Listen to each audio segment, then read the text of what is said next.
بربوق؟ شنو يعني بربوق؟ كلمة يستخدمها العراقيين كمسبة، لكن الحقيقة مغايرة، الكلمة لا تدل على الشتيمة.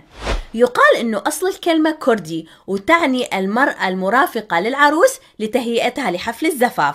ويقال أيضا إنه أصل الكلمة فارسي بمعنى الكوز الصغير، والكوز باللهجة العراقية هو شعب البستوقة المصنوعة من الفخار اللي إذا رميتها بالمي ما راح تغرق. وأكو مثل عراقي قديم يقول: بربوق ما يغرق وهدان ما يموت، والوهدان هو الجبان.